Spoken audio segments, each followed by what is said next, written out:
and welcome to the Doofcast, a film and TV podcast from Doof Media. My name is Scott Daly, and I am your host, and I'm joined, as always, by my mustachioed co-host. It's Mr. Matt Freeman.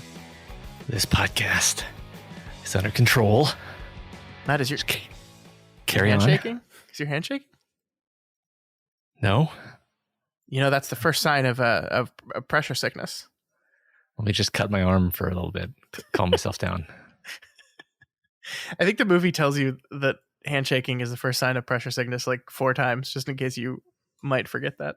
Yeah, I couldn't really tell from Michael Bihn's performance that he was losing his mind. So I'm glad they told us that. This week on our show, in case you haven't gotten it already, our Deconstructing Director series continues with James Cameron's 4th film, the 1989 underwater science fiction epic sort of. We're talking about The Abyss. This is a big one. This is a big one for Jim Cameron. I think it's James Cameron's most personal film to date. And oh boy, we've got a lot to say about this one. Oh, we certainly do. Then we are going to announce the results of last week's council vote on Ex Machina and whether or not it will get into our canon of greatest films of all time.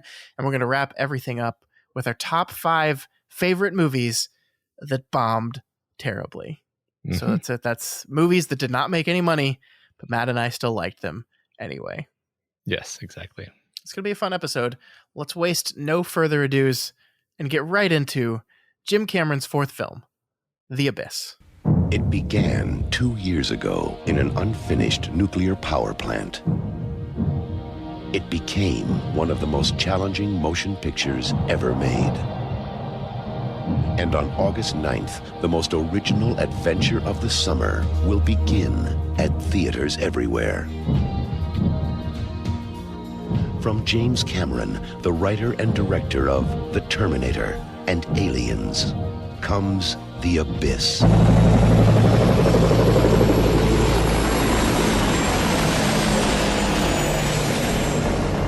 God, I hate that bitch. Probably shouldn't have married her then, huh? Hang on, gentlemen.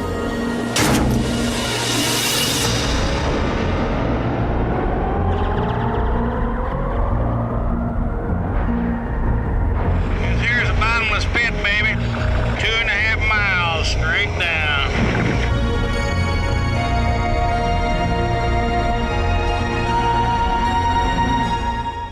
Matt, what is The Abyss all about? A civilian diving team is enlisted to search for a lost nuclear submarine and faces danger while encountering an alien aquatic species. This movie was, of course, written and directed by James Cameron. Fun fact, I think this is the first movie we've covered so far and only one of 2 films in James Cameron's filmography that he is listed as the only writer of the film.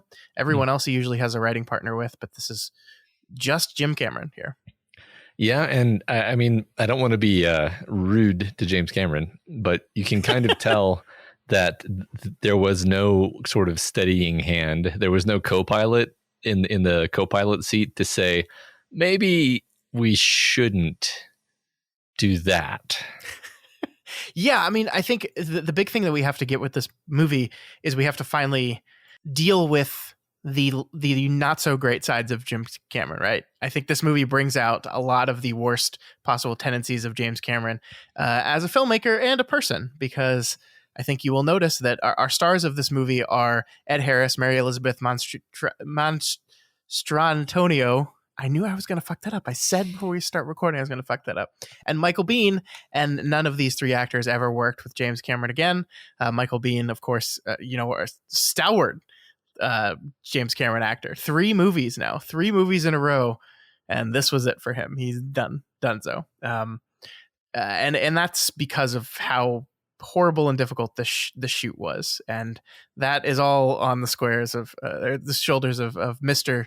James Cameron, for sure. Yeah, it's funny. I know we're going to talk about this movie plenty, but one thing that I learned about Aliens, which was the previous movie, is that that was a somewhat rough shoot as well. And I found this quote. It was along the lines of like Jim Cameron like toasting the crew on the last day and being like, good job, everyone. I hope I never have to see any of you again because you were a pain in the ass to work with, and like it basically being a genuine expression of how he felt because he pushes so hard, especially like there was a problem with that shoot because they were in England and he was used to American crews and like how hard he could push them, and the English were like, it's tea time, mate, and and Cameron was like, what the fuck is tea time?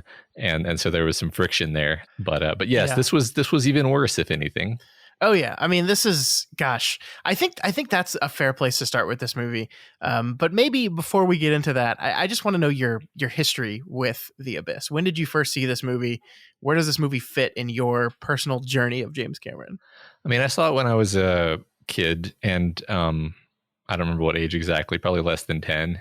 And I always enjoyed it. I thought it was like a fun science fiction movie. As I've said many times, there was such a scarcity of like just fun sci-fi movies that this was actually like a sort of a delightful find back when it came out. It was like, oh, neat. Like there's a lot of good stuff to say about this movie. I'll say, like, off the bat, I don't want to start the tone off being like, this is a horrible movie. Like, it's not a horrible movie. It's got a lot of cool stuff in it. I think a lot of it just doesn't hang together coherently. Yeah. That's like the worst I'll really say about it, actually. Yeah, we're gonna have a lot to say about that. For my part, this was never, like, I feel like with Aliens and with Terminator and with Terminator 2, these are movies that like my dad showed me, right? Like, these are like, I need you to watch these movies. The Abyss was not one of those movies. I think the first time I saw this movie, I don't remember how old I was, but it must have been on HBO or one of the movie channels sometime late at night when I couldn't sleep, and I happened to turn the TV on and saw, maybe it was halfway through, I don't know. That feels like the first time I saw the Abyss, and I liked it then. I like it now. There's plenty of good things to say about it. I think this movie actually has some of the best individual moments and sequences in James Cameron's entire filmography. But I agree, as a film in totality, I found it lacking in a lot of ways. I will say right up at the front that I did watch both versions of this movie. The DVD that I purchased, because the only way I could get a copy of this movie to watch was via DVD, because the only other place it's streaming is on Stars. And I'll be damned if I'm going to pay for a Star subscription to watch one movie. So I found a DVD version that had both editions. It's actually a French version, but they had the English audio in there. And so I had both versions, and I figured, what the hell, I'll watch both. I watched the theatrical edition first. In my opinion, and we could go into this and spend some time on this, I think the special edition, unlike Aliens, I think the special edition is just clearly the superior version of the film, with one exception, and that is how the movie ends. I don't know if you want to get into that right now, but I think every other part, like, it's a longer film, but most of the added scenes are just members of the crew getting to interact with each other in more detailed ways, getting some more time to kind of, do the James Cameron thing, where it just kind of lives in this team's interactions with each other, outside of the thrust of the main plot. And I think this movie needed that, because when I watched this movie, I felt like there were scenes missing. I felt like there were moments where we kind of established the relationships a little bit better missing from the movie. I felt like he was trying to do an Aliens thing, but Aliens is like the gold standard of setting up your characters, and I think he just missed the mark, at least on the theatrical edition. And I found that the special edition fixed a lot of those problems for me. I don't disagree at all. I think that the additions that were made were generally positive, and the ending makes the movie make no sense. So do we want to just talk about that? I feel like we can't just gesture towards it and then not talk about it. So for those that don't know, at the ending of this movie sees Ed Harris going deeper than any human being has ever gone before. It's actually, I love that entire sequence, like, of him going down, and the way Cameron shoots the typing of the letters appearing on screen. He does this like mega close up on those letters as they slowly appear to form words. I think that's so impactful. I love that entire scene. Yeah. And then he is out of air, basically given up for dead, and the aliens come and take him away and save him, and then come out of the trench and appear on the surface of the water, and then yay, happy ending. In the special edition, there are a bunch of scenes and sequences in which we learn that the aliens who have the ability to control water are sending tidal waves out, and the tidal waves are going to destroy all of humanity. Basically, they show Ed Harris a bunch of news reports of violence and death and destruction, and we go back to our old standard whenever we want to show how bad humans are, a bunch of mushroom clouds, because that's just perfect visual language for human bad. And so basically they're telling Ed Harris, y'all suck, and we've decided you don't deserve to be alive anymore. And then at the end, they decide not to do it because they've witnessed the conversation between him and Lindsay, his wife, and how much they love each other and kind of their bonding moment. And they're totally touched by the power of love, written by Huey Lewis in the news. And that's why they decide to save humanity. And I don't like it. I don't like it.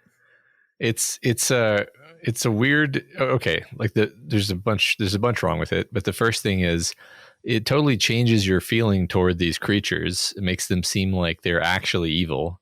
Mm-hmm. Probably would have been better to nuke them because they're clearly they clearly think that they are the arbiters of justice and goodness, and that it's actually their right to wipe out humanity just because humanity is potentially dangerous. So we should probably wipe them out first, is what I'm saying.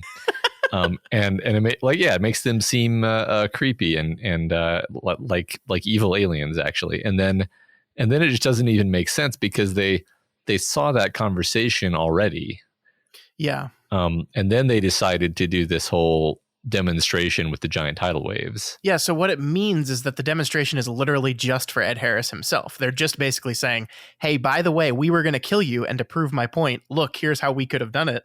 But because of your conversation, we've decided to," which again feels creepy and bad. And I agree with you that throughout the entire rest of the movie, the aliens are seen from the perspective of the camera as nothing but fascinating and inquisitive and good, right? Yeah. Like that is like the bad guy fears them. The good guys are all like, "Oh, this is so great. This is so wonderful," and excited about them. Right. And so to make that turn where it does kind of make him say, "Oh, so that like nice little glowy guy, he was actually like a second away from murdering us all." Right. They look like angels, and they were called angels at least once. And then it's like, oh yeah, the angels are actually going to wipe us out.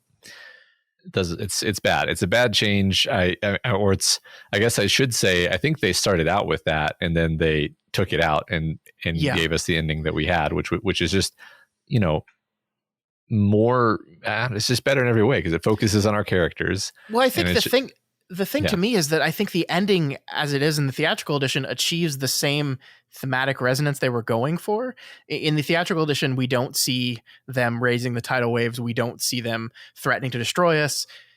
Ed Harris is just looking at them and like asking, "What are you doing here? Why did you save me? What happens now?"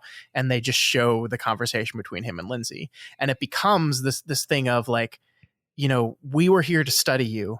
And the thing we found most compelling and fascinating about you as a people is the love you guys share and the love that you share with each other and the way you manifest that love, the choices you make.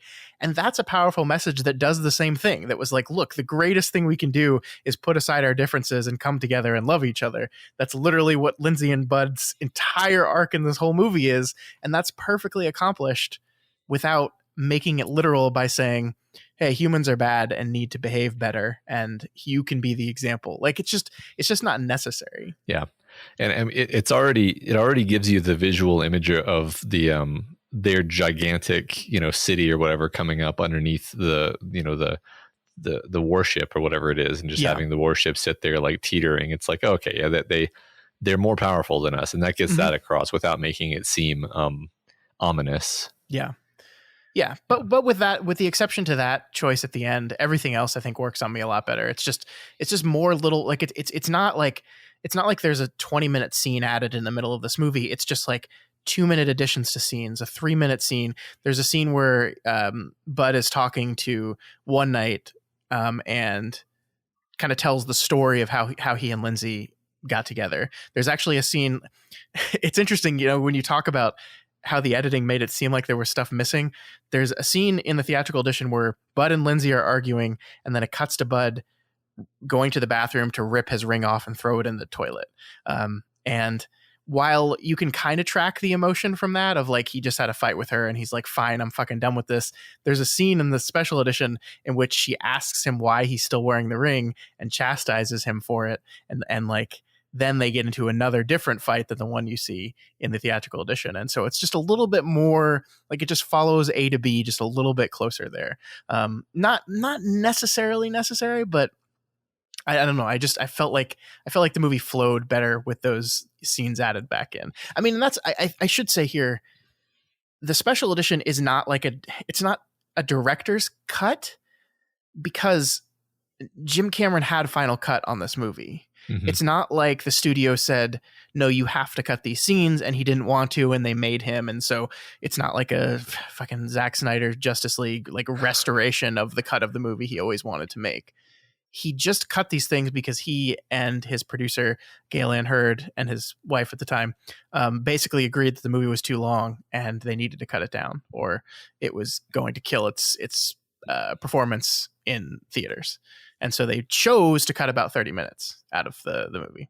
So it is restoring scenes that he shot and originally wanted in the movie, but like they chose to remove them. And I think in some cases, good choice. Mm-hmm. Yeah, I mean so overall, I'd say there's basically two things. There's the scenes taken out throughout the movie that probably should have been left in, and then there's the whole ending, which I'm glad that they curtailed. So agree. But overall, although it's interesting though, because like the critical response to the movie was that the ending was kind of ho hum. Mm-hmm. So.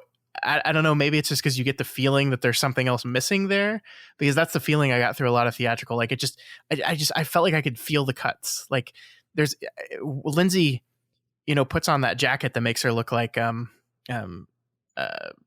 Back to the Future, Marty McFly. She's wearing like the life preserver looking jacket. And in the theatrical cut, like we don't see her put that on. It's just one scene she didn't have it on, and then suddenly she does. In the extended edition, like we see her get the jacket out and put it on in the background of a scene where characters are talking and interacting with each other, which is like that's one of those things that's not necessary, but yeah. But it's just it makes the movie flow. I feel it's just just a little bit more feeling of like you're there and you're watching it. Exactly.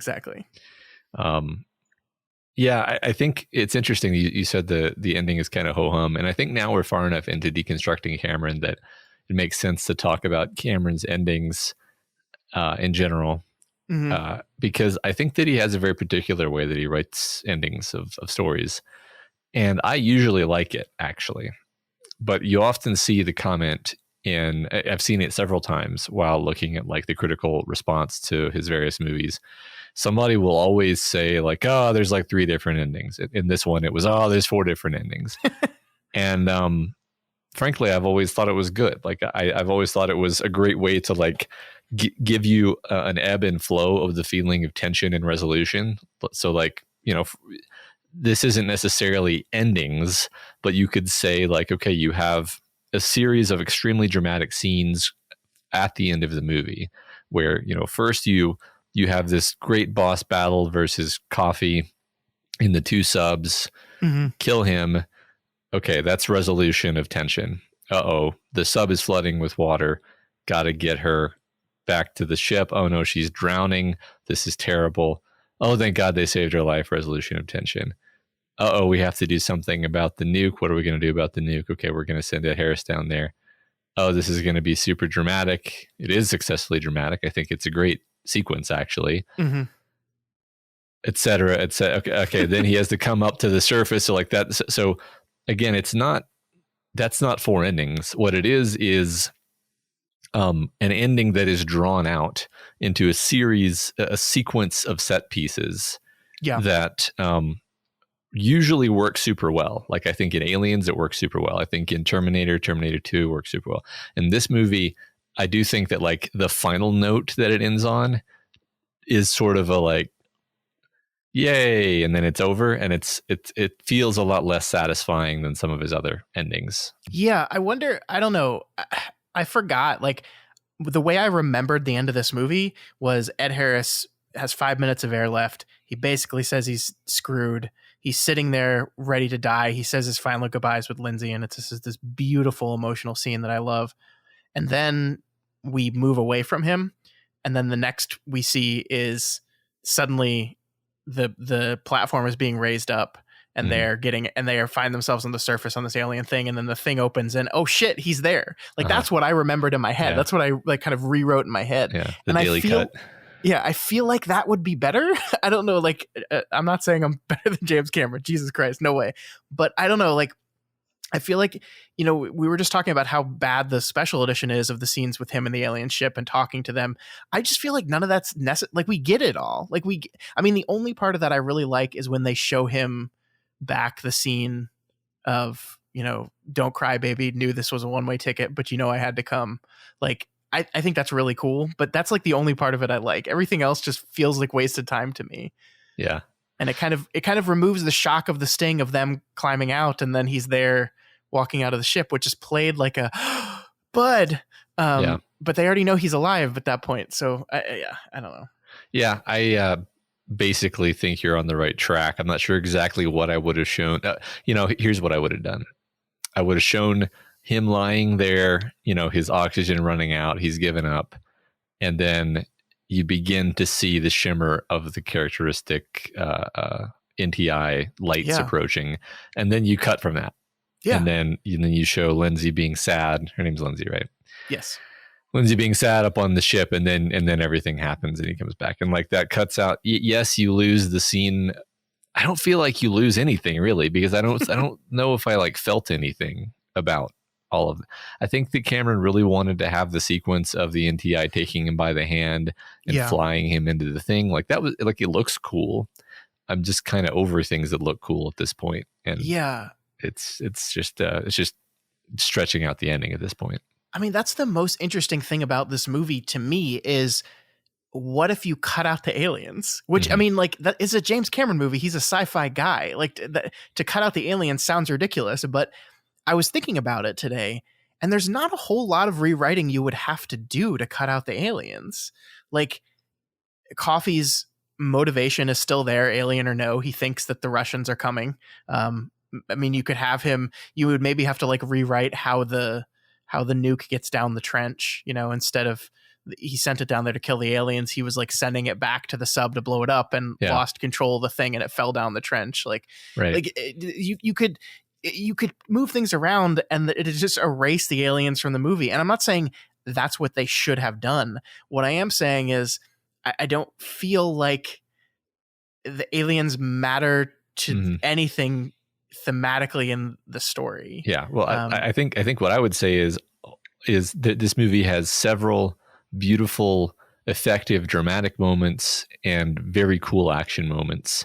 And 0% of those actually depend on the aliens. Yeah, that's true. That's true. I mean, the only scene of this movie that I really remember that have the aliens is the water tentacle scene. Yes. Like that is the only one that sticks in my head because that's just, and I think mostly that's because the computer graphics just had never done something like that before. And it was just like, holy shit, this is actually really amazing. And by the way, still looks really good today. Shockingly good. Like I watched this movie. There's not a 4K or HD or Blu-ray up transfer of this movie yet because like James Cameron refuses to let anyone else do it and keeps saying, oh, I'll get around to it. So I was watching this in standard definition and maybe that helped, maybe because it was standard resolution that you couldn't see the imperfections in the CGI, but it looked really, really good. Yeah. No, and I love that. I love the moment when the seals find the base of it and they sever it. Yeah, and it transfers back to water. Oh, yeah. And Michael Biehn like cringes against the wall, like screaming and trying to cover his face in like terror. Like I'm like, there's so much great stuff there. That is a cool moment. I agree with you 100%. So I shouldn't have said 0. I should have said like 5% of the cool moments of this movie. Because a lot of the other cool stuff has to do with like, I don't know. I mean, the whole sequence when they go into the sub and there's all the dead bodies, that's pretty intense and memorable. All the stuff with the ROV fight versus Coffee, or not ROV, the mini subs, the subs. That's great. The fist fight with Coffee is great. This like the whole action like like ending. I mean, that's the thing about Cameron is like the whole last half of the movie is an action scene, basically. Yeah, I mean, Like, there's a different version of this movie where the Lindsay drowning and resuscitation scene is just the end of the movie. Mhm. Like, yay, we did it. I brought her back. We've bonded again and have rekindled our love. Movie ends. And like, I'm not saying that's what it should have done, but like I think the biggest problem this movie has is it feels like it's a bunch of different movies doing a bunch of different things. Like we've obviously got like our Cold War government is evil and destructive metaphors going on here, which is, you know, like it's just a James Cameron standby, right? Like the people in charge are almost always the bad people, and it's up to our blue collar people to save everything. It's very Michael Bay. So much of this movie reminded me of Armageddon, by the way, which I knew this came first, but like just the fact that they're like blue collar oil rig workers, like roped into doing a very important mission by the government. It's just like, Michael Bay, did you watch this movie and steal it but move it into space instead of underwater? Yes, he did. Yeah. I love the setting though. I love the underwater oil rig setting. It's just such a fun idea. Everything about it. It's so good. And this is where, you know, I think every movie up until this point, it's been a movie that's been like really good James Cameron special effects and filmmaking and a really good story that I really liked. This is really the first one where I'm like, okay, the story was okay, but like the thing that I love about this movie is all the Jim Cameron technical stuff. Like just everything, the attention to detail. You can tell he loves this shit. You can tell he loves this underwater shit, and he's so nerdy about it because it's all really interesting. Like the breathing liquid is a real thing that exists. It's never been tried on humans before, but apparently the scene where the rat is breathing that liquid is really a rat breathing liquid. Like they actually filmed a rat breathing liquid, which, by the way, that's such a fucked up scene. Yeah.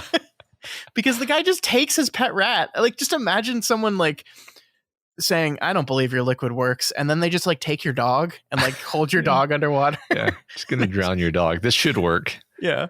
And like the weird thing about that scene is like the hippie, the guy who owns the rat, is like saying over and over again, no, she's struggling.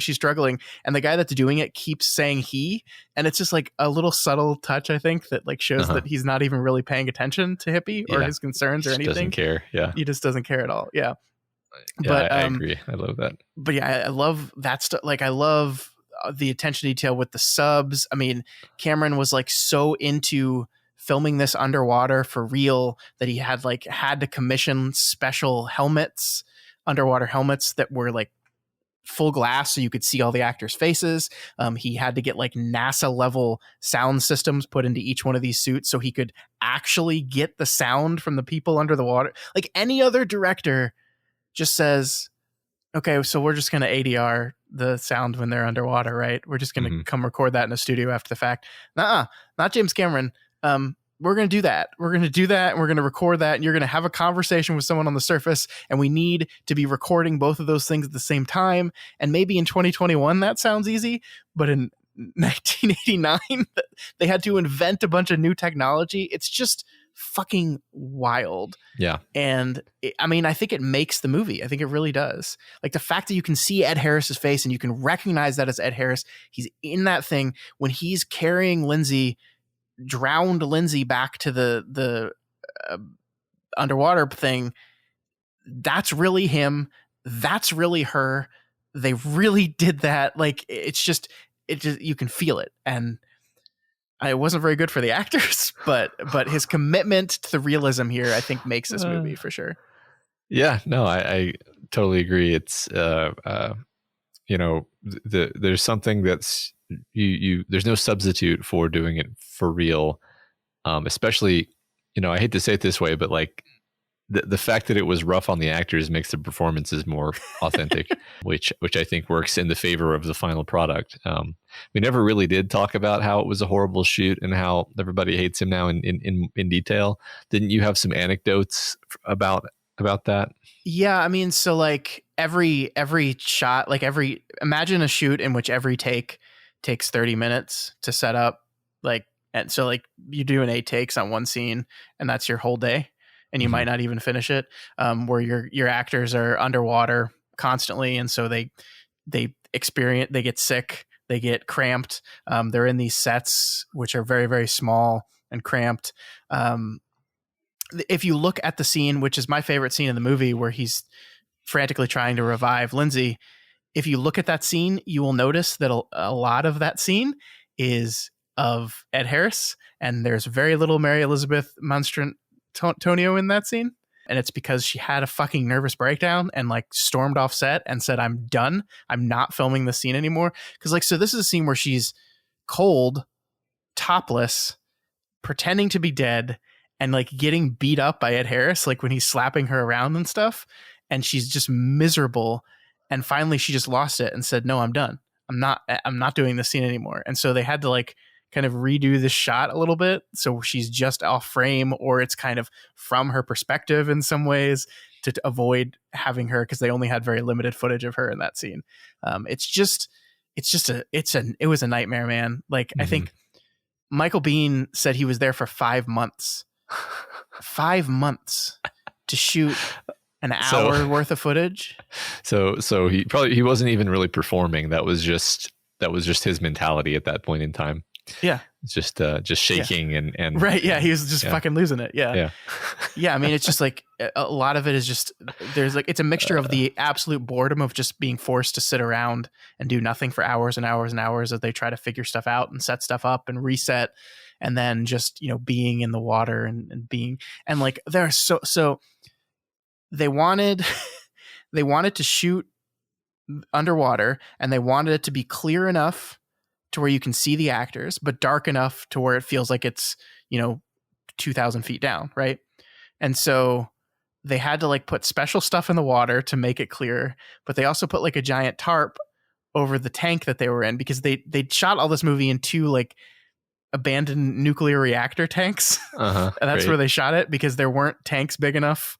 I think there were like one production company was like building a tank that would have worked, but it wouldn't be done on time. And so Cameron just said, fine, we're doing it here. Because by the time he gets to Titanic, he actually has like a fully built tank that's like designed to film this kind of stuff.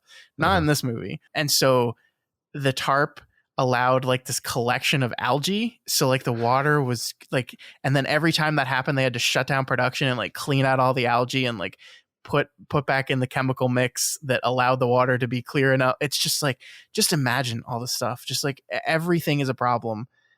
It just sounds like an absolute nightmare. Yeah, that's definitely the case. It's funny. I'm like, why didn't they just use chlorine or something? I guess it's probably way more complicated than I'm recognizing. But yeah, because I think they're using it. Like, I think it was a very complicated mix of what was in that water to make it this clear. Like, because like you just dump water into a place and try to film in it, you either need a shit ton of lights, and even if you have a shit ton of lights, like the cameras are just not going to see well under there. It's like underwater shooting doesn't show up too well. Yeah, right. I mean the real ocean is actually full of plankton and very poor visibility is the norm actually.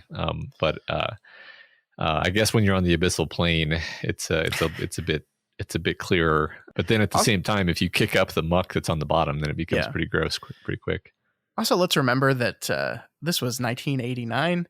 This was shot on film, and all the audio was recorded to magnetic discs. Like, this is it's very analog still. And so like, I think the reason actually that Mary Elizabeth Monstrantonio walked off the set is because they did one take of the scene and realized they ran out of film halfway through the filming. And so they had to cut, and she was just like, fuck this, I'm done. It's just like all the problems that any normal shoot would have compounded to a million. Yeah. And I just, bless his heart, I don't think James Cameron is like the person you want to have leading the charge when you're having all these problems, because in his mind, he's just like, yeah, we'll deal with it. We'll keep going. Like, he is tireless. He does not stop. He's not going to like coddle you and comfort you. I mean, the one thing that I did see that Ed Harris said about him in this movie, he had a lot of bad things to say, but the one thing he said is he was not asking anything of us that he would not do himself. And that's like but that's good. But it's also like part of his problem is, in his mind, well, I'm doing it, so they should be able to too. And that's like, he's just not an actor's director. He just doesn't care. You're you're part of my special effect, and Yeah, and right. I need you to do what you need, what I want you to do. Yeah, I'm paying you a lot of money. Why can't you function properly? Mm-hmm. Yeah, I think that's what you just said there is the core of it. Like he's not really thinking about how the actor is feeling. I think that he's thinking about like how the character is feeling. Definitely think that like there is a sense in which he's very good at we've talked about this on the previous movies as well, like making sure that the actor knows within the scene what their purpose is in that scene, so that they can, even if they're like a tertiary character just reacting to things in the background. That's kind of for me the hallmark of a Cameron movie is like everyone who's in the frame is reacting correctly. Yeah. But that doesn't mean that he cares about how the actors are actually feeling about being cold for 12 hours. No, yeah, having their emotional state is not something he's too concerned with at all. But yeah, I mean, he gets such good performances out of them. I like, we were talking about Michael Biehn for the last few weeks now. Mm-hmm. His coffee character here is absolutely incredible. Yeah. He's such a scumbag, like from the very, very beginning. Like it's so funny because you forget this movie and you see Michael Biehn as like, oh, the stalwart good guy Hicks, or like the kind, gentle Kyle Reese, and you just forget that Michael Biehn can turn on this kind of roughneck, jarhead, asshole stuff. Yeah, well, he's got like a psychopathic coldness at the start of the movie, Mm-hmm. which then, as he begins to actually go insane due to the, I guess, oxygen narcosis or whatever they're pretending that it is in this movie. It can't really be oxygen narcosis. It's something else. Anyway, they said pressure. Like some people react badly to high levels of pressure. Well, that's true, but I forget. There's a couple of different things that it could be, or it could be something they made up for the movie. But anyway, his performance there, where he's like sweaty and shaky and tense and everything about it is great. This is my favorite, and also just like him being a villain. And his shirt is ripped at some point. I don't remember how his shirt got ripped, but the fact that his shirt is ripped is great. Yeah. And he's like sitting there with the chain. He's just like, what is he doing? He's just clinking the chain. Why is he not hopping into the sub and leaving? I don't know. It's just so great. It's so creepy. Enjoying clinking his chain. Yeah, it's really great. I mean, the thing that I love is the movie textually says that the life support systems in the place are broken and it's getting really, really cold in there. And like everyone else in the movie is slowly putting on jackets and clearly uncomfortably cold. And as the movie goes on, he just gets more sweaty and less clothed. He's like, he always looks really, really warm. He always looks feverish. And yet everyone else is freezing. That's just a really good touch. Like, I feel like that was intentional. Oh, that's a really good point. Yeah, because it just makes him seem like more inhuman and like disconnected from the environment. Yeah, because he's always sweating. His head is always covered in sweat. And no one else is. Now, this is definitely peak Biehn for me. I love him as a villain. Yeah, I'm surprised, but I think I agree with you here. I think obviously I love Kyle Reese. I love Corporal Hicks, but he's good here. It's that mustache, man. That's a powerful mustache. I think it's frankly, I mean, he just gets to be bigger in this movie. I guess Kyle Reese is an emotive character as well, but this is him kind of. That's the fun thing about villains, is that actors get to go to 10 out of 10, and it's fun to watch him do that. Yeah, he's having a lot of fun. I mean, I love his death scene. Like, he loses, he's falling down the trench. His thing's cracking, and how does this guy go out? He goes out screaming. He just screams at nothingness. Yeah, like with rage too, not with fear. Yeah, it's great. It's so good. I love him. I love the other two performances here, other big ones. Ed Harris and I'm not going to say her last name again, Mary Elizabeth. I think they're both really good. Like Mary Elizabeth Mastrantonio, I did it. I have there's not a lot I had seen her in. Like this, it was always the Abyss performance to me whenever I saw this actor in other things. I think she was in Robin Hood, right? She plays Maid Marian in the Kevin Costner Robin Hood. She does. And she's in some other stuff too, but this was always like what I identified her as. And like, I don't know, I think I have a fear of drowning, and I think it probably came from this movie because, like, not only do I have a fear of drowning, but I have a very specific fear of being in an enclosed area that is slowly filling with water, and not being able to get out. And I think the scene with her and Bud, when he's got the suit on and she's like, they've got her plan, the sub is slowly filling with water, and then she just kind of panics at the end and just like is just like, I don't think this is a good idea, and then just like screaming and cry. Like, that fucks me up every time I watch it. That fucks me up and it terrifies me. And it's such a, like, there's so much genuine fear there, and I love it. I love it so much. Yeah, I agree. I think that is a great scene. I think that the whole ending sequence when he's falling down and talking to her over text, and so she kind of has to carry that to a large extent. I mean, you're seeing Ed Harris's face sometimes, but a lot of the time you're cutting away from him. You're only seeing what he's saying. Yeah. And so her reactions are driving that, and that's cool because, like, that's the heart of the movie, actually, and I think it works really well. Actually, like all of the. This is maybe my favorite thing about the movie, setting aside all the cool science fiction stuff and the underwater oil rig, is like just the heart of this couple that they just can't make it work. They don't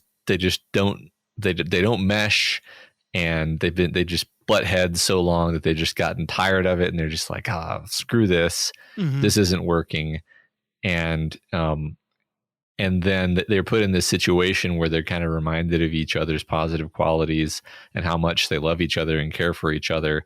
And you're seeing her, kind of come undone as she realizes, and she's finally able to verbalize to him through all the layers of armor that she usually wears, how much she cares about him and how important he is to her, which is, I just think it's a fantastic scene. It's a fantastic idea for a dramatic moment. I love everything about it.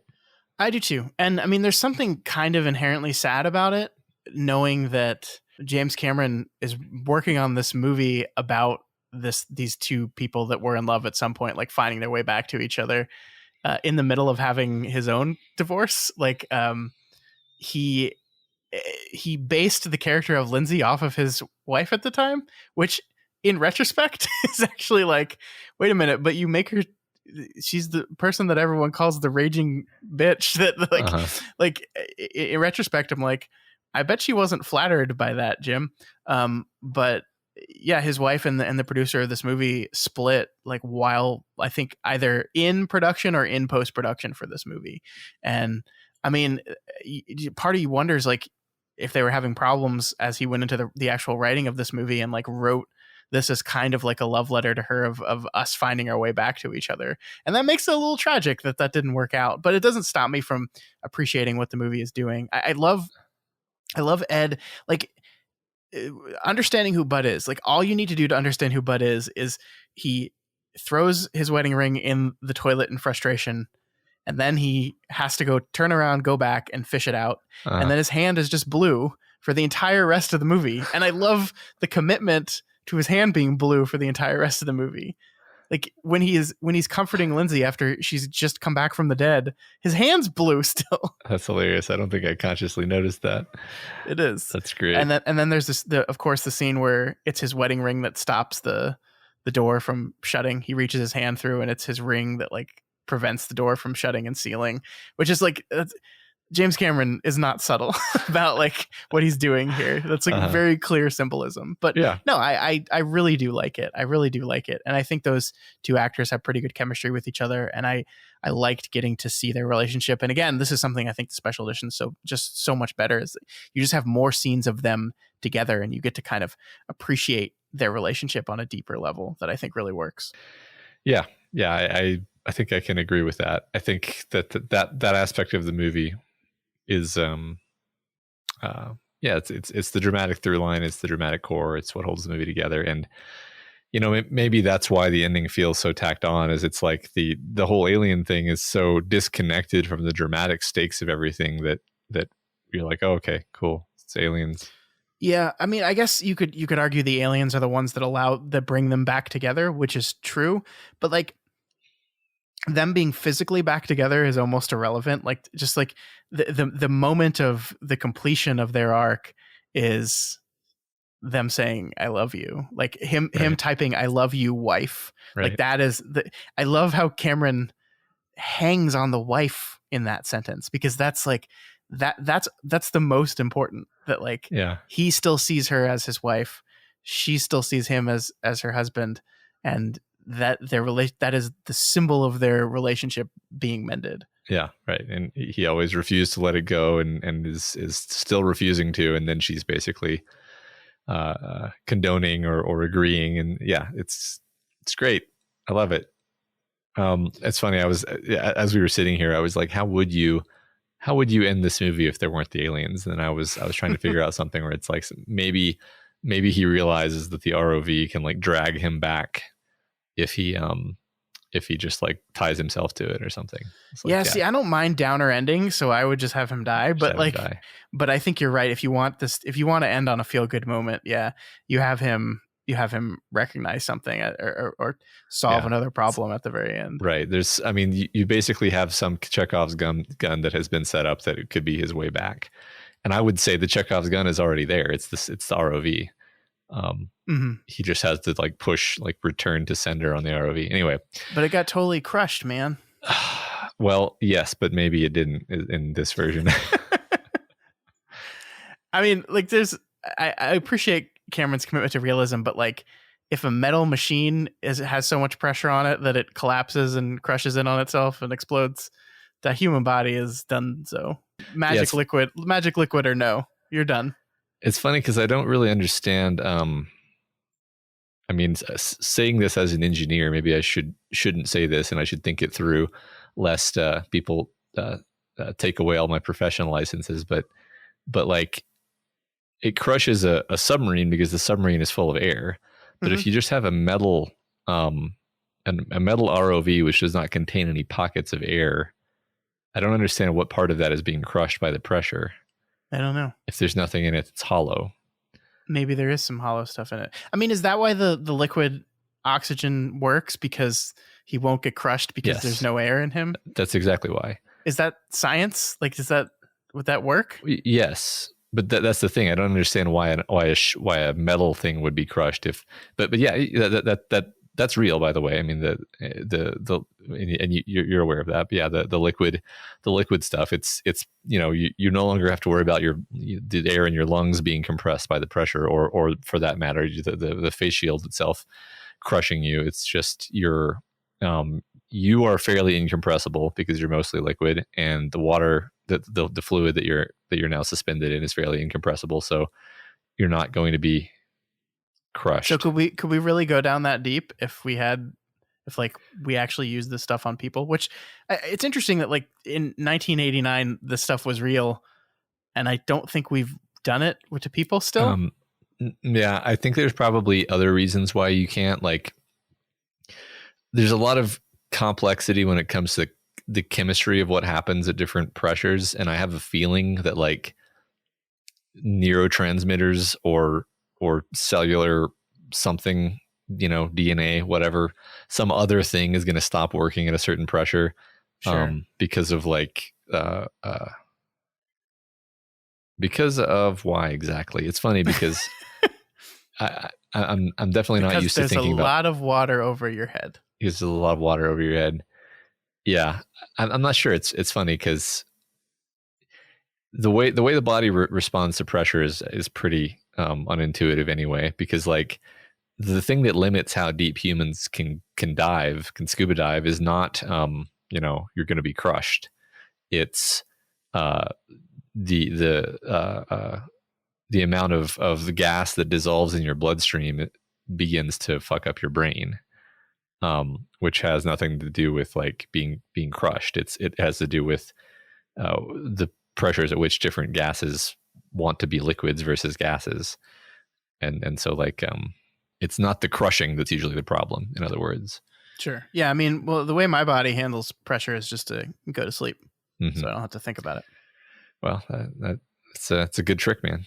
It's a great joke. I mean, the point is, I think I appreciated the detail that Cameron had here. I also like that, like, sometimes he predicts my snark when, like, you see them come out of the thing on top of the alien ship, and I turned to my wife and I said, "Oh, I thought they needed to decompress for 3 weeks." And then, like, a second after I said that, Lindsay's like, "We should be dead. We didn't decompress." And I'm like, you got me, Jim. You got me. That feels like a studio note. It's like, Jim, you spent all this time saying in the beginning of the movie that it would be a long decompression process before they could come back up to the surface. And then you just do this thing. He goes, "Don't worry, I got it. They did it. The aliens, they did it." That's I agree. I mean, I guess that didn't bother me because I was just like, yeah, they have magic. I mean, technology. It didn't, like, let's be clear here. It didn't bother me. Like, I didn't care. I was just being snarky. I just thought it was very funny that he predicted my snark. If he had been a little bit faster on the uptake, he would have predicted it before I even said anything. But I was just a quarter of a step ahead of you, Mr. Cameron. Well, we should send him an email. Sure, he'd appreciate it. So I just happened to open IMDb's trivia as we wrap up this thing, and it does say Ed Harris reportedly punched James Cameron in the face after he kept filming while he was nearly drowning. So, Yeah, that sounds intense. I wonder how the rest of that day went. Yeah, how do you go back to work after that? Like, I don't know. Like, I've gotten annoyed and upset with people I've worked with before, but, like, I'm just imagining, like, punching my boss in the face and then, "So you gonna get that report to me?" Or I would be immediately fired. Only in the entertainment industry could you get away with doing that. Yeah, if it's your lead actor, then you're not going to replace him. So you're just like, well, okay. Speaking of peak characters, is this peak Ed Harris, Matt? He's been in so many things. That's really hard to say. I don't have a good lookup table for Ed Harris movies in my brain. I can't think of anything better off the top of my head. It feels like the most Ed Harris movie. But I mean, he's in a lot of other things. Like, of course, Needful Things, Matt. How could you forget? Oh, yeah, that was Sheriff Alan Pangborn. Yeah, that was definitely peak. I mean, I liked him in The Truman Show. He was kind of a weirdo in that movie. Yeah, that's a really good performance. I liked him in Apollo 13. I really liked him in Apollo 13. Yeah, that was. But I think it's tied between this one and Apollo 13 because this is definitely his most Ed Harris-y role, which is now a phrase that makes total sense to me. I mean, like, you just say it and you understand it. Like, I don't even feel like we have to explain it. It's just it's his most Ed Harris-y role. Right. I mean, I liked him in The Rock, but I'm not gonna say that was his best performance. Yeah, man, we need to do an episode on The Rock one day. I love that movie. Me too. Such a good fucking movie. Yeah. But The Abyss, anything else you have to say about The Abyss? It's a really weird movie that is kind of in the middle of our project here, right? This is the only Jim Cameron movie that I think you could call a financial failure. I think it made its money back, but, like, barely. This was not a movie that critics loved. It's not a movie that a lot of people went to see, but it was definitely a labor of love for Jim Cameron. And I wonder if, like, you look at the next thing he does, which is Terminator 2, and I wonder if he just kind of throws up his hands and says, "Fuck it, I'm just going to do a sequel because they don't like when I try to do new original stuff, so I'll just do a sequel." And of course, because he's James Cameron, he makes one of the best sequels of all time. But, like, I know Aliens was a sequel, but that doesn't count because it's not like a sequel to his thing, right? It was new to him. Terminator 2 is the first time he does a sequel. And so I wonder, in a different universe where, like, let's say The Abyss breaks out just like all his other movies did and becomes a huge runaway hit, is beloved, if he makes Terminator 2 or if he continues to kind of explore new and different things. Yeah, that's it. That's interesting. I was thinking about this and I realized that the thing I like about The Abyss is the same thing that I like about all of Shyamalan's movies, because every Shyamalan movie is some weird idea that he had that nobody else in the world would ever have, much less think that they could make a movie out of. And then he just pursues that premise and finds all kinds of cool angles to explore it from and creates all kinds of interesting set pieces. And that's what The Abyss is. Like, it reminds me of, like, some of my favorite science fiction authors will have like, you know, 1 or 2 things they've done that I love, and then like 5 things they've done where I don't even recommend them to people, but I personally love them because they're just weird and kind of unapologetically what they are. Mm-hmm. And that's what The Abyss is. It's unapologetically this weird concept that or it's kind of like 2 or 3 different concepts kind of jammed together, actually, because it's like we pointed out, like subsea aliens and deep sea oil rig, and also Cold War, and also love story. And it works about as well as it can, I guess I'll say, like for it being kind of just a weird, bizarre, almost Shyamalan-esque concept. I think Cameron makes it work well. And then with the rest of his movies, he generally just sticks to kind of more simple concepts. Yeah, I like that. James Cameron's most Shyamalan-esque film is a quote I did not expect to be saying about The Abyss, but I think I'm there with you. Cool. I like that a lot. That feels like a good place to end our conversation, but I just thought of another thing I wanted to say, and I don't know, should I just say it and take away your beautiful capstone on the conversation? Yeah, you should say it, and then I just won't react to it, and then we'll just cut.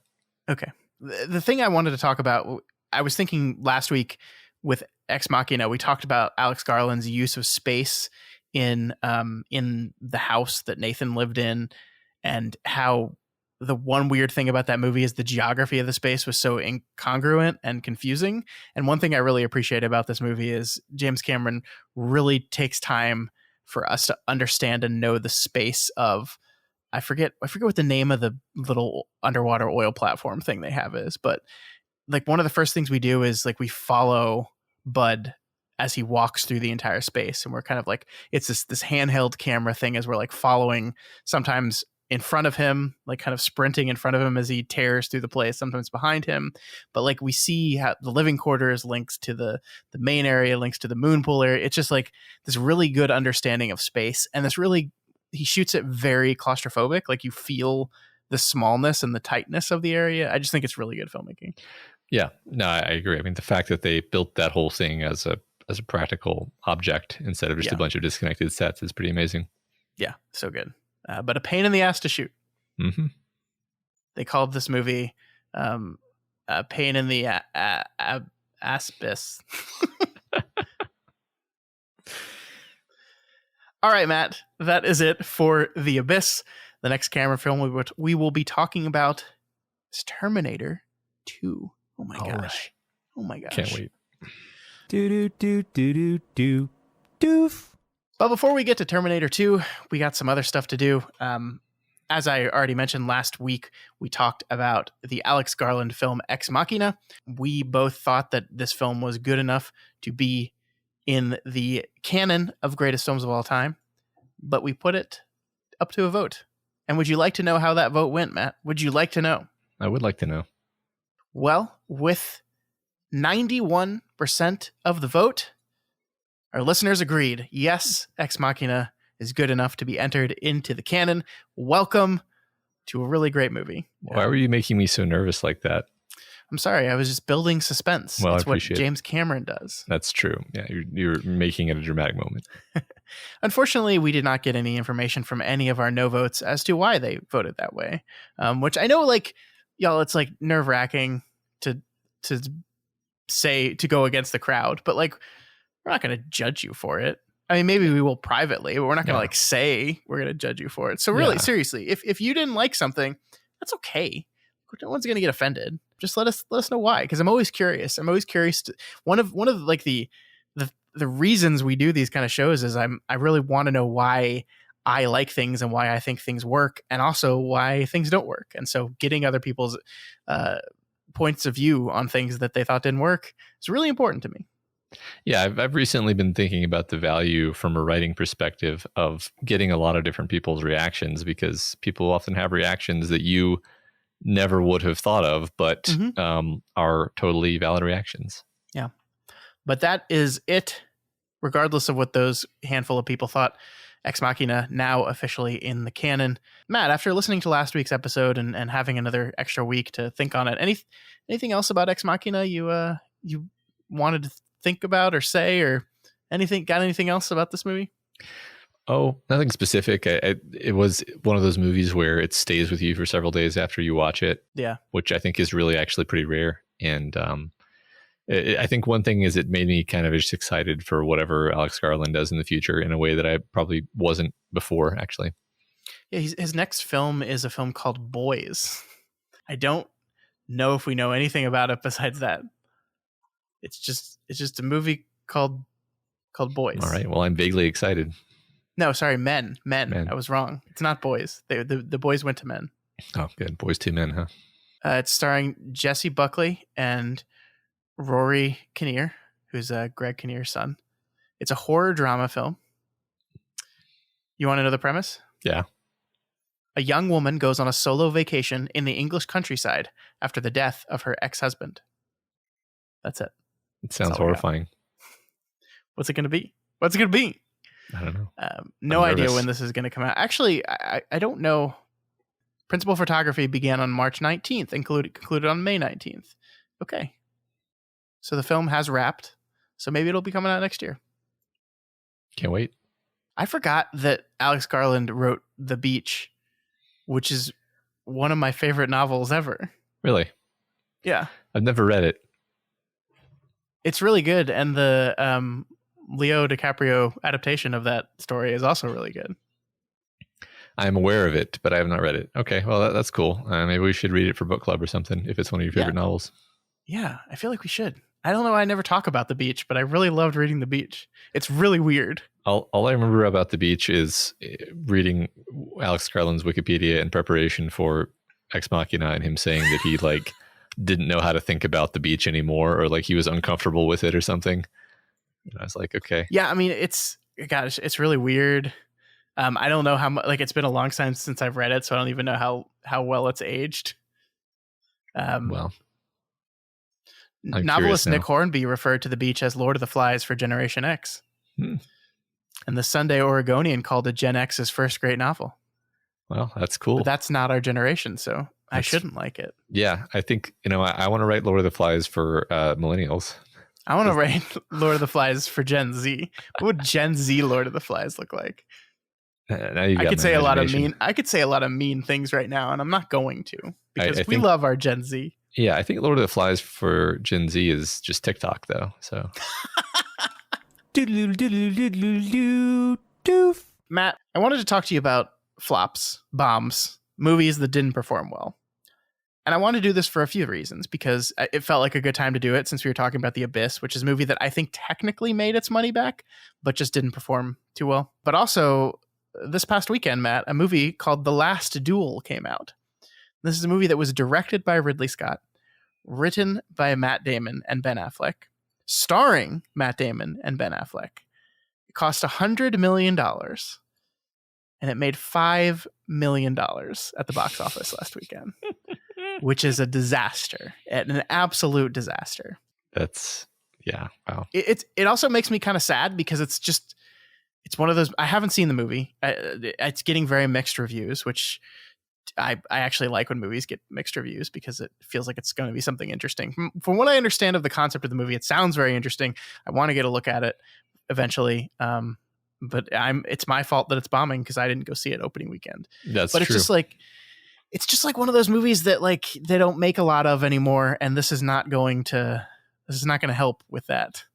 I read some people that said things to the effect of like, if this was a limited series on Netflix, everyone would be talking about it. But because it's a 2.5 hour movie, it's just going to disappear and no one's going to talk about it, which is really sad. Yeah, that seems to be a shame. So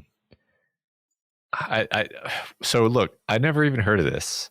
It wasn't marketed at me, and how am I supposed to know that I'm supposed to go see it if nobody markets it at me?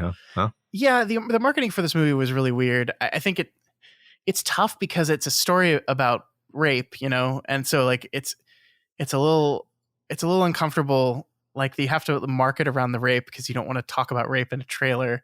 But that's like the main.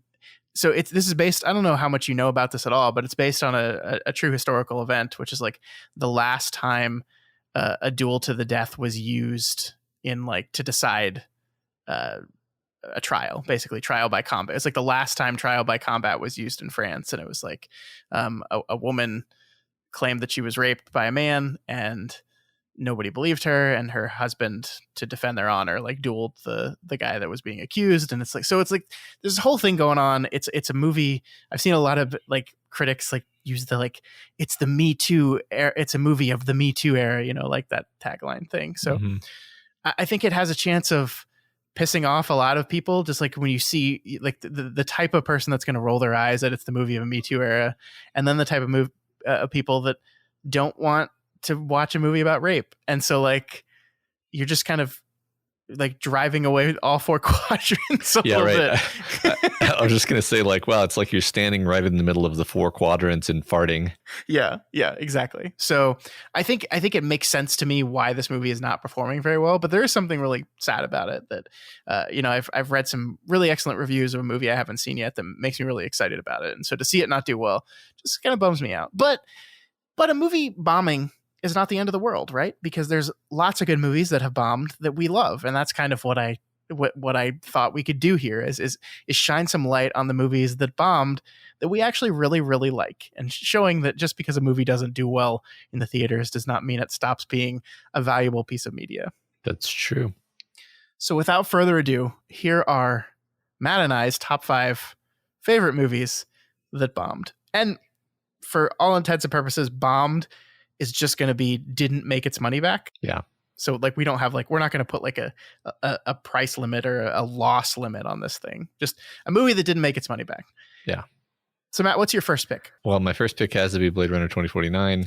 I knew you were going to do this. I almost don't think we have to even elaborate on that. Like it's the thing about that movie is, frankly, it's not that it didn't make much money. It's more that it was really expensive to make, and then it made not enough money to make back that money. It's just a really wildly ambitious movie. They spent a lot of money on it, and you can see that money on the screen. That is one of those movies where you're just like, damn, this is a beautiful movie in every way. It's got whole parts of the movie that are just like bold, innovative, special effects driven scenes where it's almost like you didn't even have to do this. Like the movie would have been great without this scene. I mean, I'm glad it's in there. Yeah, this is an interesting movie that lies in a pocket of films that are like, because I agree with you.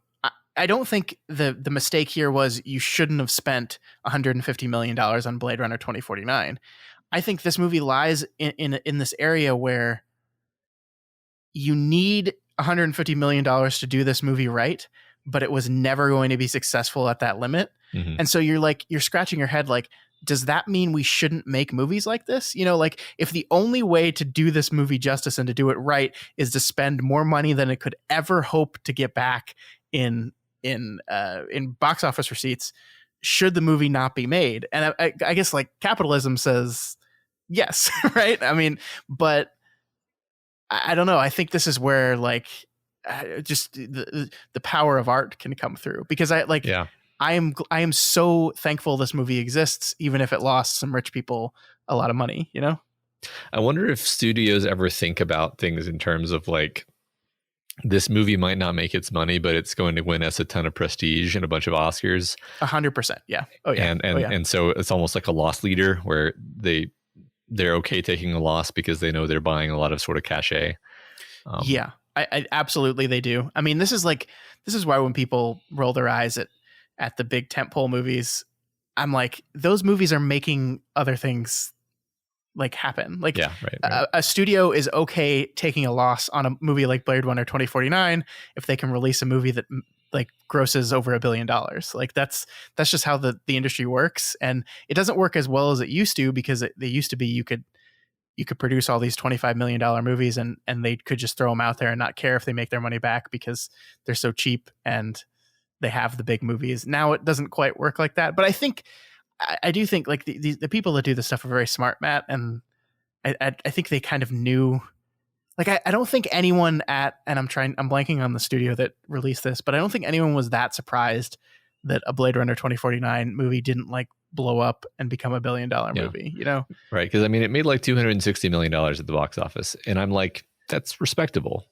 It's just not enough to make back the budget, right? I think this is one of those ones, and I'm going to have a few on my list as well, where it might have technically eked past profitability if you add in like any theatrical reruns or like or home video sales or anything like that. It might have eked over profitability, but it definitely did not achieve that at first, and it was definitely seen as a disappointment. I think we should probably mention whenever we talk about budgets that if they say that a movie budget was $150 million, and they probably spent about $300 million total when it comes to marketing and everything. Yeah. I think that's a standard rule in the industry these days is double the budget, and that's about how much the total spend was. And then even if the number gets past that number, that's the gross, right? So they're not carving out the amount that they have to give to the theater, because the theater takes a percentage of that gross for sure. It's not cleanly 50%. It depends on the negotiations. Like there's all kinds of crazy shit. Like Disney movies opening weekend, 90% of the opening weekend grosses go to Disney, and like only 10% go to the theater, which is just fucking mad. But the theaters don't have a choice because they can't not have the new Disney movies. But like, yeah, it's more complicated than that. But you can't play the simple game of gross higher than budget, ergo profitable. Right. Exactly. All right. You want to go with my first movie? Yeah, go on. My first movie is Waterworld. Okay. This is a pleasant surprise, actually. Waterworld cost $175 million. One of I think the most expensive movie in the world at the time that it came out. And it grossed only $88 million domestically. Waterworld, like Blade Runner 2049, I think is a movie that with home video sales eked its way into profitability eventually. But it was considered as a disaster, like one of the most disastrous movies to ever come out, because they just spent so fucking much on it. And here's the thing about Waterworld. It's good, actually. It's good in the ambitious, crazy, fun 90s movie way.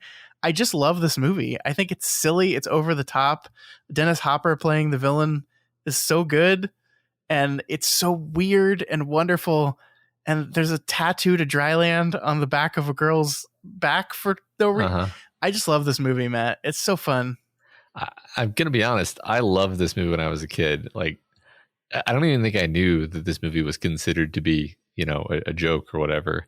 But I just loved it when it came out. I saw it in the theater when it came out. I thought it was great. I thought it was super fun. I'm pretty sure me and my brother were obsessed with this movie for a while after it came out. I wanted his boat. I wanted that boat. Yeah. That seemed like such a cool boat. I wanted it. I wanted the boat with the kite, the thing where it shoots the kite out and then it can pull the boat even faster. Super speed kite. I wanted gills. Yeah. I wanted gills so bad. I did want gills, but for a while I was like, Dad, can we get a catamaran? Can we just get a catamaran, please? Any kind of catamaran. It doesn't have to be a magical catamaran with a kite in it. Yeah. It's good. It's a good movie. Yeah. Glad you think so. All right. I haven't watched it in 10 years, so I don't know if this is true or not, but Waterworld.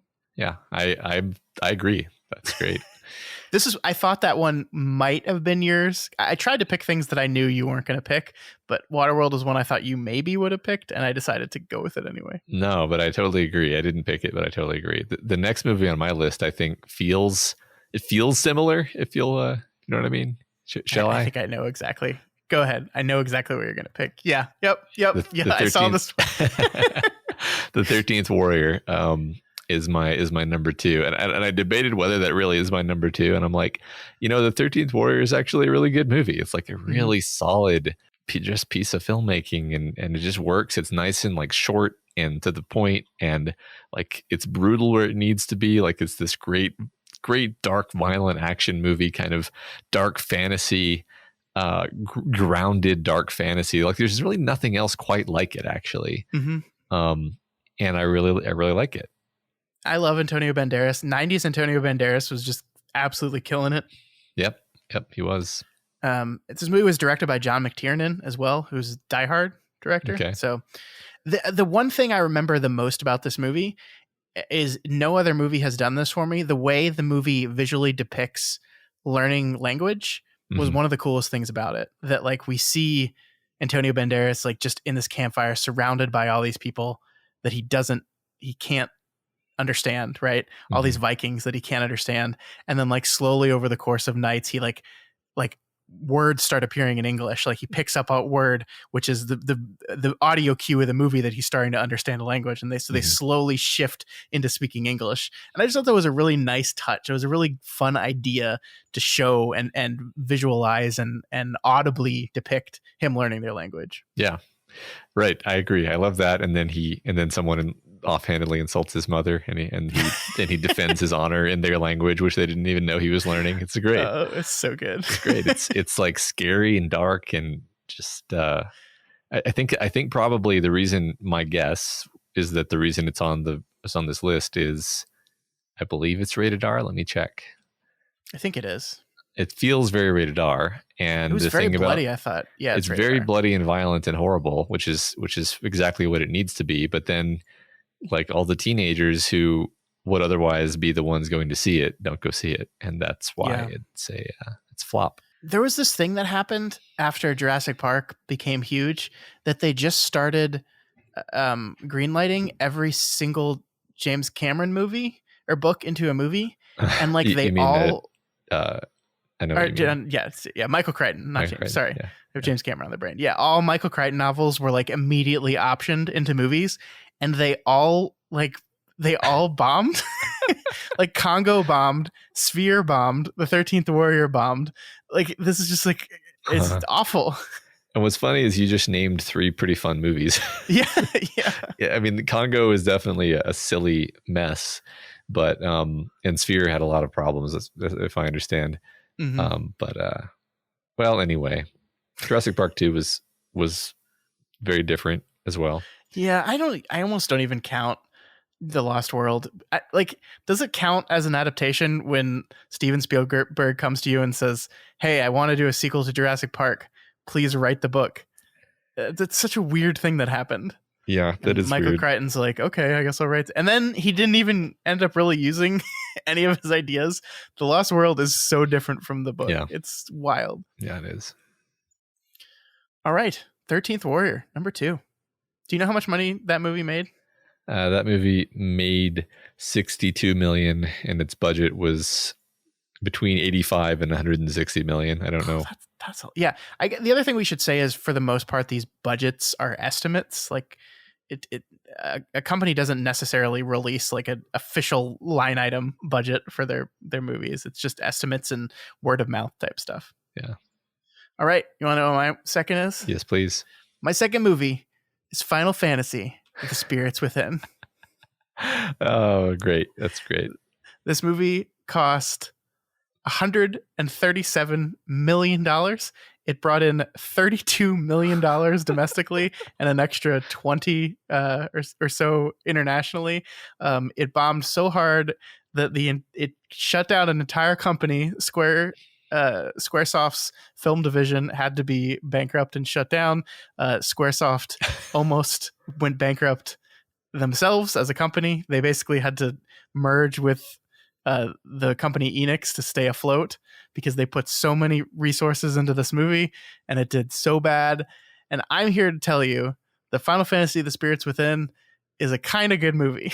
Yeah. It's got a lot of fun moments. I remember liking it when it came out and I was a teenager, and we were all so excited about the idea of a fully CGI movie. I think people nowadays maybe don't understand what a cool idea that was at the time. Yeah. I mean, the biggest problem is they were just a little too ahead of their time. And I don't mean, the technology just wasn't quite there yet, right? They were pushing the bleeding edge of a technology that just wasn't quite there yet. And so while the way the movie looks is really impressive, it just was too close to the uncanny valley. And it's like, if they had waited, even 2 more years, 3 more years, 5 more years, like they could have done everything that they wanted to do with just much better tech, and it would have looked so much better, and it probably would have been a little cheaper. And I think they would have accomplished what they were going for. And I think the movie would be more fondly remembered, because as a story, I think it's pretty good. I mean, it's not it's not like super special. It's not going to change the world, but it's effective. There's a lot of really, really powerful scenes in it that I really enjoyed. It's just, yeah, they're just, Matt, they were just too, their goal was just too lofty.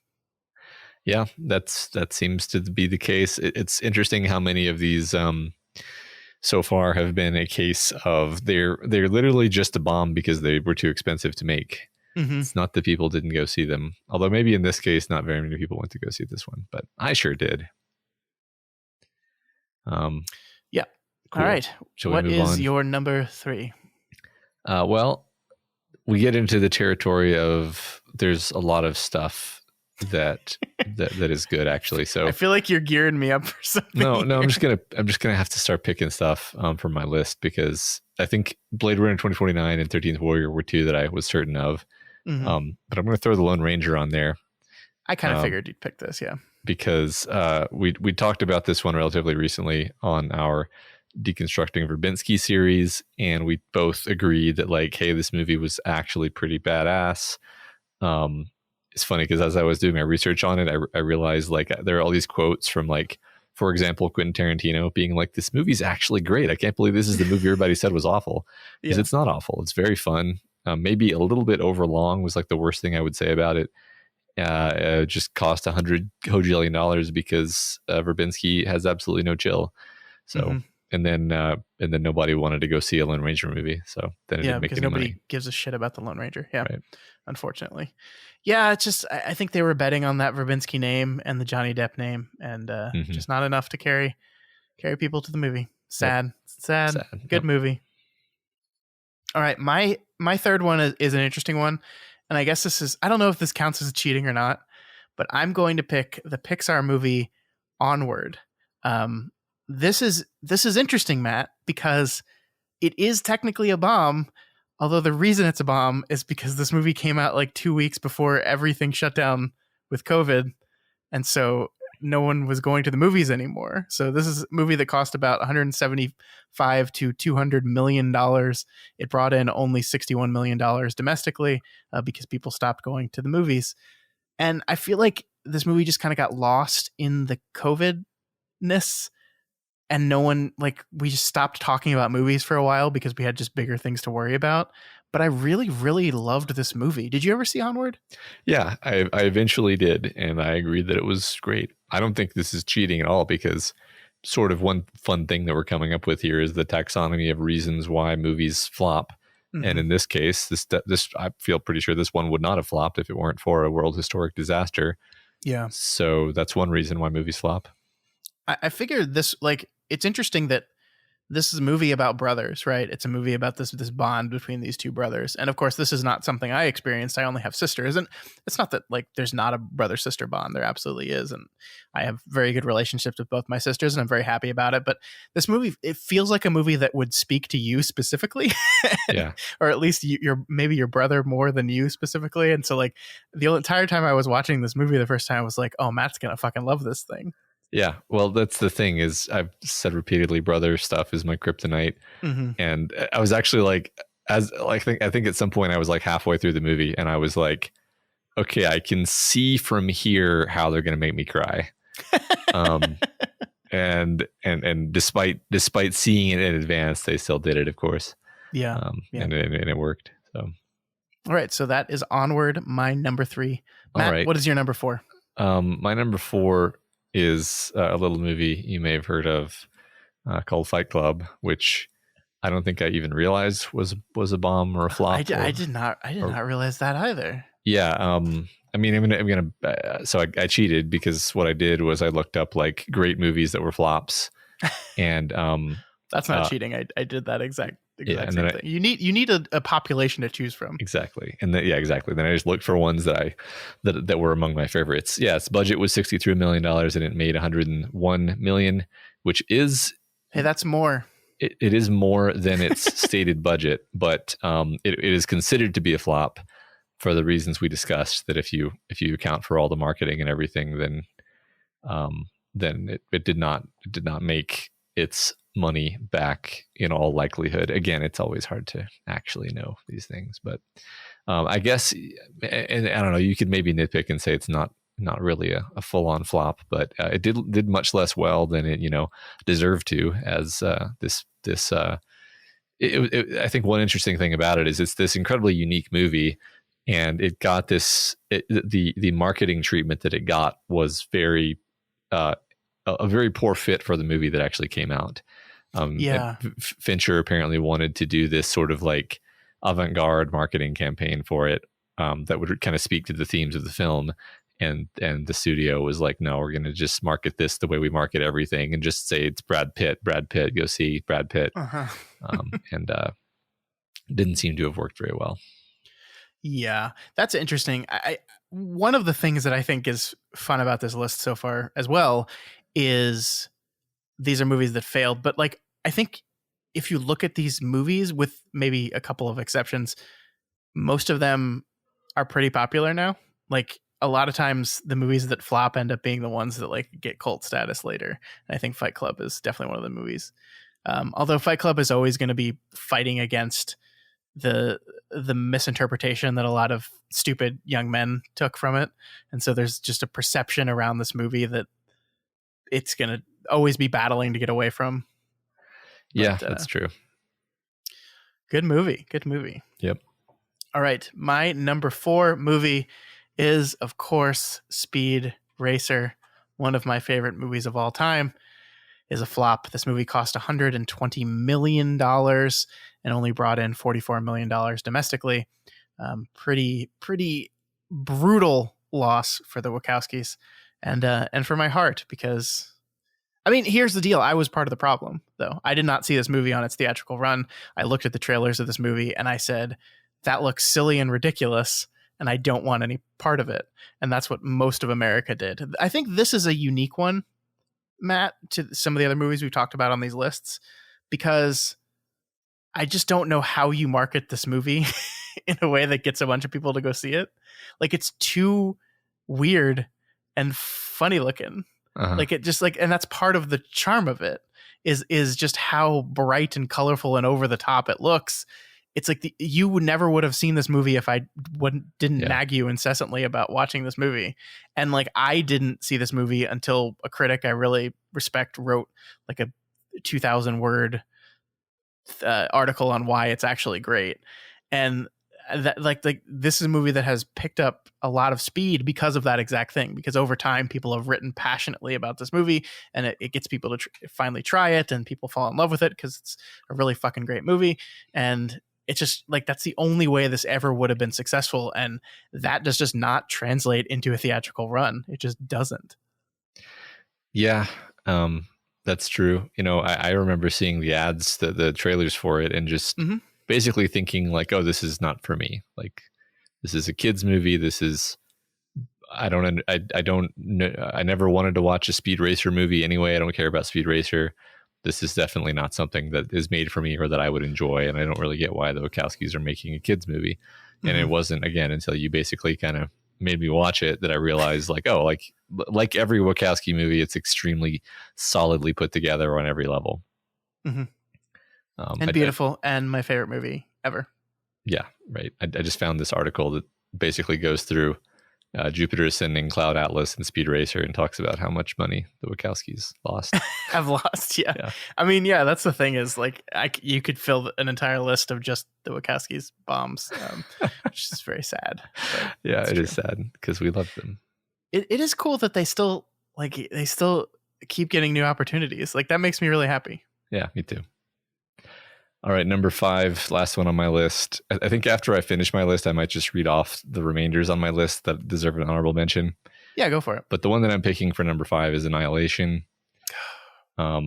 which is another one of these great science fiction movies that, great rated R science fiction movie that was never going to make its budget back because nobody goes to see science fiction movies. And that's kind of all you need to say to explain it. But if people haven't seen that movie, it's one of those ones, like, it totally belongs on a list with, Blade Runner 2049 and Fight Club, just kind of really, really powerful movies that stick with you. I love that movie to death. It's so good. And unfortunately, my memory of that movie is tainted by the most frustrating conversation I've ever had on a microphone with Michael about that movie. I remember it was me, Daniel, and Michael because you hadn't seen it yet, so you weren't on that episode. And it was just like I was just beside myself. I was so mad. Michael's like the only one that can get me mad with his movie opinions. Everyone else, I'm like, I don't care. But just like the way Michael says things, I just want to fight him. I just want to fight him. Yeah, I think Daniel has said that you and Michael are like perfectly orthogonal and like a totally different set of things about movies, and thus it's very hard for you to. No, but it's always fun to listen to, though. Mm-hmm. Yeah, great choice. Annihilation, really like it. So for my last one, I'm gonna be sad here. Okay, my last film is a film called Missing Link. It's probably a movie you haven't even heard of. Because it cost $102 million and it made $16.5 million total. It is a film by the stop motion animation company Leica. It was their latest film that came out a few years ago and nobody saw it. Yep. And I mean, the thing is, Leica made a lot of movies and a lot of them were very good, like Coraline and Kubo and the Two Strings, which is one of my favorite movies. Missing Link was fine. Leica does not make bad movies, so it was a good movie. It was just it was just missing something that I think got people in the seats. Like the concept, it's almost entirely related to the premise, right? The premise just I don't think is inherently super interesting. The whole idea is that he's Bigfoot and he's played by Zach Galifianakis, and they're gonna get him home to his other Bigfoot people, which is fun. But I don't know. This is one of those ones that I really don't understand. I mean, I don't think Leica movies ever really make money. Isn't the owner of Leica like have Nike money or something? Yeah, so, he doesn't actually care if his movies turn a profit. I don't remember exactly what it is, but basically it's his art project. Yes. Yeah. But this one, above all of them, really just. I mean, this is brutal. This is absolutely brutal, and. They haven't made a movie since. There were like all kinds of rumors that Leica was going to close down. It seems like they're working on something new, but like if this ends up being Leica's final film, it has to go on my list just because they're one of my favorite studios ever. Yeah. I mean, this is another one where I'm like, well, I haven't heard about it. It was never advertised to me. So I blame whoever was in charge of advertising things, I guess. Yeah. I mean, so here's the interesting thing. I pulled this up because I was curious. Every Leica movie before this one cost $60 million to make. Coraline, Paranorman, The Box Trolls, and Kubo and the Two Strings all had budgets of $60 million. And they all were profitable off that. Coraline made 120. Kubo made 77. So it's probably not profitable, but close, right? Mm-hmm. And then they spent an extra $40 million on their next movie. Like here's the box office grosses for their 5 movies: 124 million Coraline, 107 million Paranorman, 109 million The Box Trolls, 77.5 million Kubo. Would you look at those numbers and then say, "Hey, on the next one we should spend more money"? But no. That's what they did. Not unless I was going to spend a bunch more money on advertising. Yeah, and I feel like that was a movie that was heavily advertised. I mean, maybe I've just forgotten, but I don't know. But yeah, I mean, I'm looking at their website right now, and I don't see. I mean, I see there's a movie called 17 that's supposed to come out in 2024. I know nothing about it. They have nothing about it, but I don't know if Missing Link is the final Leica movie, then it just makes me all kinds of sad. Yeah, I hope not. I should probably just like show my kids all the Leica movies because I don't know that they've seen hardly any of them. I mean, maybe I think a couple of them, yes, but they're all good. Kubo is my favorite. I think they would love Kubo. Yeah. I think The Box Trolls is the weakest. Okay. Coraline is Leica, right? Yeah. Yeah. That was their like first. Yeah. Okay. Cool. Terrifying movie. Absolutely terrifying. I love it. It's the best. All right. So that is our list. Do you want to read back? Read back your 5, and then we'll do your Honorable mentions. Yeah, so my 5 were Blade Runner 2049, The 13th Warrior, Lone Ranger, Fight Club, and Annihilation. And mine were Waterworld, Final Fantasy, The Spirits Within, Onward, Speed Racer, and Missing Link. Yeah, I think a bunch of good movies, and you should all be ashamed of yourselves for not going to see them when they came out. Yes, and I say that to myself as well. Yes. Scott, you should be ashamed of yourself. Yes, Scott, you should be ashamed of yourself. Just generally. Yeah. And then my honorable mentions that were just like, wow, these are good movies. I'm really sad to learn that these bombed. Children of Men, The Master. Oh my God. Iron Giant. Wait, Iron Giant bombed? It was on the list. Oh, that makes me sad. Sunshine and Under the Skin. Not going to go into all those, but they're all like great movies that everybody should see. And when you learn that they didn't make their money back, you're like, oh, the world is unfair. Oh, well. Yeah, every single one of those movies is better than Waterworld. So now I feel like an idiot for having Waterworld on my list. Well, this list may have been using some kind of rubric for defining what a bomb is that was not up to our standard. But anyway, they didn't make very much money. Yeah, I mean, I can believe Under the Skin didn't make very much money, and I can believe Sunshine didn't. Sunshine feels like the type of movie that probably bombed, so I believe that. But at least Under the Skin probably didn't cost that much either. You know, I think that was a relatively small release too. Yeah. Like, I'm actually surprised because, I feel like that cost nothing. Like, half of those people aren't even actors in that movie. I mean, basically what I'm seeing is it cost about 13 million and it made about 7 million. I think it just didn't get a very wide release. Yeah. It cost 13 million. How much of that was ScarJo's salary? Probably 10 million. No, I don't know. I mean, that's the thing is like that for her, this is like an art house, like not expecting to make money movie. So yeah. So probably she didn't make that much altogether. Yeah. I mean, I wonder if she worked at scale for that. I don't know. Yeah. I don't know. Just, $13 million. A lot of money for a small little film. I guess that's standard these days. I forget. We've been talking about the 80s and 90s so much. I'm going back to like standards back then, and $13 million is nothing these days. Right. I think I was listening to something the other day. So I'm not a sports guy at all. I don't really pay attention to sports, and some people are just offhandedly talking about some athlete who got like $100 million contract, and I was like, for fucking what? like I get it. I know that I'm the ignorant one here, but I'm like, that's a lot of money. It is. It's a lot of money. I mean, it depends on the sport and the type of contract it is, because a lot of times those can be misleading. Yeah, probably. Like baseball contracts are broken and ridiculous. Football usually has a lot of like exceptions and stuff in there, and it's just like you look at that number and the real number is actually smaller. Okay. Okay. But no, that doesn't, like a quarterback making 100 million over 5 years doesn't surprise me. I'm just so out of the space that I heard that number and I was just shocked. But let's see, LeBron James contract. How much? It probably makes total sense when you actually look at the cash flows that are involved. I just was sort of stunned. Yeah, LeBron James will make 39.2 million this year. Yeah. So when they say $100 million contract, that's probably over the life of the contract. So depending on how long it is. Yeah. That is a good point.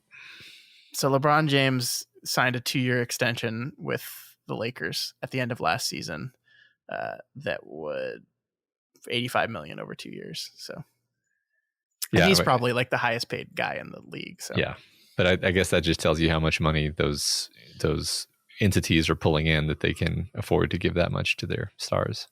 Yeah, like there was a big thing in basketball. I only know this because I'm weirdly obsessed with basketball stuff, but there was a big thing a few years ago where they had like a 10-year contract with different TV channels, and like that contract ended and they renegotiated it, and basketball had just gotten exponentially more popular over the life of that contract. And so suddenly there was like this huge influx of money in the NBA, and so contracts like skyrocketed.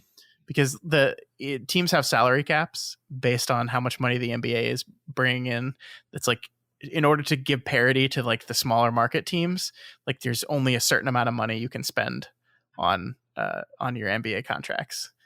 Like you can't spend more than X amount, and if you do that, they start taxing the shit out of you, and just the NBA will take all your money to kind of force you to keep yourself under that cap to help out the small markets. And so but that like the cap went up like crazy after the new TV deal because there was just so much more money. So like NBA player salaries skyrocketed.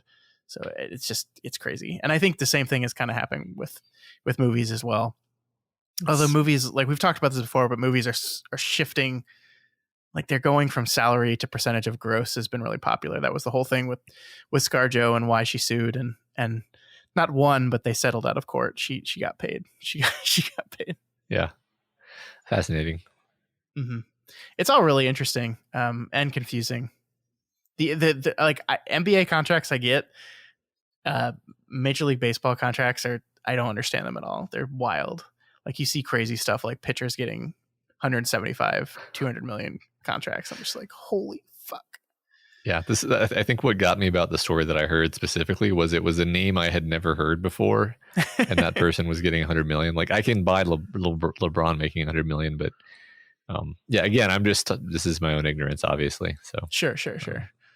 Yeah, no, I could talk about this for hours, but we should wrap up the show. We should. All right, folks, that is all we had for you guys this week. If you have any opinions on The Abyss or just want to let us know what your top 5 movies that are considered bombs are, please reach out to us. You can reach out to us via email at doofmedia@gmail.com, on Twitter @doofmedia, on Instagram also @doofmedia, or on our subreddit that's r/doofmedia. Yeah, and if you're not already subscribed to the Doofcast, we encourage you to do so and ensure you never miss an episode. You can find us on Apple Podcasts, Stitcher, YouTube, Google Play, and pretty much anywhere else podcasts can be found. And if you like what we do here and want to support us, consider becoming a patron of Doof Media. Head on over to patreon.com/doofmedia and pledge at any level you can afford. We have a new bonus show coming out every week now, Matt. It's called Doof After Dark, and it's basically just as soon as we finish recording this very show, we just chat about some other stuff, whatever we feel like. Last week we talked about being dads, and I briefly talked about my experience with the new Bond film. But it's just fun little bonus content that's available at any level. So if you are all interested in that, head to patreon.com/doofmedia and join our community. That's right. Also, please consider rating and reviewing the Doofcast on Apple Podcasts, because every review does help us to get more exposure and introduces new people to the content that we make here. That is absolutely correct. And you're going to want to get those 5 stars ready, because next week we're taking a break from James Cameron and we're doing something big, Matt. What are we doing? Next week we're talking about Dune. Oh shit. We're gonna do Dune. It's out. But by the time people are listening to this very podcast, Dune will be out in theaters. Oh my God. So next week, we're going to be doing a full review of Dune. Like we will do for all of our new movies, we will have a non-spoilers and a spoiler section of that review. So you can still listen if you don't have time to see the movie by next Friday. But that's what we're going to do. Dune. So we'll see you next week. Worms.